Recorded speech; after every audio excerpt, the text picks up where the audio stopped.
India गठबंधन में all is well. 3 सप्ताह में सभी राज्यों में सीटों का बंटवारा हो जाएगा। गिरिराज सिंह अपने टीआरपी पर चलते रहते हैं, कुछ बोलना है इसलिए बोलते रहते हैं। 2.5 किलो मीट जो खाते थे वो कहाँ से खिलाते थे? झटका वाला के हाथ बाजारे से मंगवाते थे। नमस्कार, दर्श न्यूज देख रहे हैं आप और मैं हूं आपके साथ दक्षा प्रिया। जेडीयू के राष्ट्रीय अध्यक्ष ललन सिंह ने सुशील मोदी पर पलटवार किया है और साफ तौर से कहा है कि वो कोई ज्योतिष नहीं है जो ये सब कह रहे हैं। वहीं जो महागठबंधन है, इंडिया गठबंधन है, उसमें सब कुछ ऑल इज वेल है। और भी क्या कुछ कहते नजर आए हैं ललन सिंह, आइए आपको सुनाते हैं। नीतीश जी से सुशील मोदी का बहुत नजदीकी रिश्ता रहा होगा। नीतीश जी का बात भी सुशील मोदी जान रहे हैं। सर, इंडिया की बैठक के बाद कहा जा रहा है कि सब कुछ ऑल इज वेल नहीं है आप लोग में। ऑल इज वेल जो कह रहे हैं वो ज्योतिष नहीं है। इंडिया गठबंधन में ऑल इज वेल और निर्णय हुआ है कि 3 सप्ताह में सभी राज्यों में सीटों का बंटवारा हो जाएगा।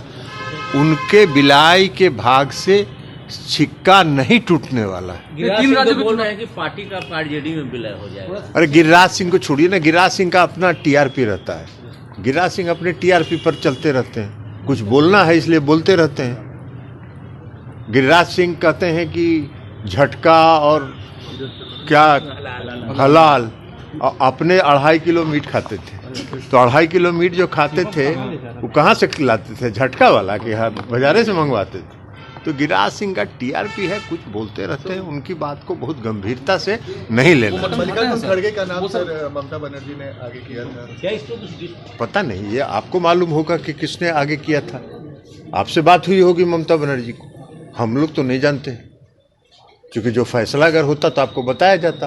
तो ऐसा कुछ फैसला तो हुआ नहीं। तो अब ममता बनर्जी अगर स्पेशली आपसे बात की होंगी तो वो आपको बताएंगे। बीजेपी की कल दिल्ली में राज्यों में जो चुनाव के नतीजे हैं उससे उनका मनोबल 3 राज्यों में जो चुनाव के नतीजे आए हैं वो कह रहे हैं कि जनता उनका मनोबल हाई है, इसीलिए ना लोकतंत्र की हत्या कर रहे हैं। पूरा लोकतंत्र का धज्जी उड़ा दिए। लोकतंत्र का मतलब क्या होता है? लोकतंत्र का मतलब होता है पक्ष और विपक्ष। विपक्ष मांग कर रहा है कि भाई संसद में जो 2 व्यक्ति अनधिकृत रूप से घुसे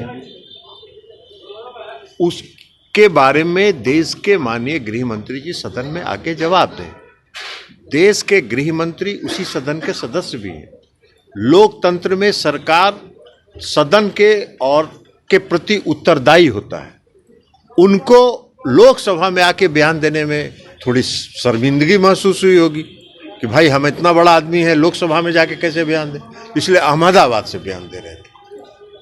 लेकिन लोकसभा में आना उनको गवारा नहीं है। और विपक्ष जब मांग करेगा तो विपक्ष के 150 सांसदों को बाहर निकाल दीजिए। यही लोकतंत्र है, यही लोकतंत्र की उनकी परिभाषा है।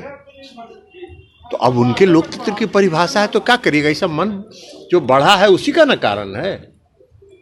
लेकिन इस देश की जनता लोकतंत्र प्रेमी है। इस देश की जनता लोकतंत्र में विश्वास करती है, तानाशाही में विश्वास नहीं करती। और ये लोग तानाशाही रवैया अपना रहे हैं। पीएम 50% वोट पार इस बार। अब पीएम तो कुछ भी बोलना है, जब अपने ही बोलना है, अपने ही पीठ थपथपाना है, अपने ही ताली बजवाना है, तब उसका क्या जवाब है? उसका तो कोई जवाब है नहीं। सर, 29 तारीख को राष्ट्रीय कार्यकारिणी की बैठक है। बीजेपी कह रही है कि इस बार ललन सिंह राष्ट्रीय अध्यक्ष नहीं बनने जा रहे। पता नहीं, आपको बात हुई है क्या?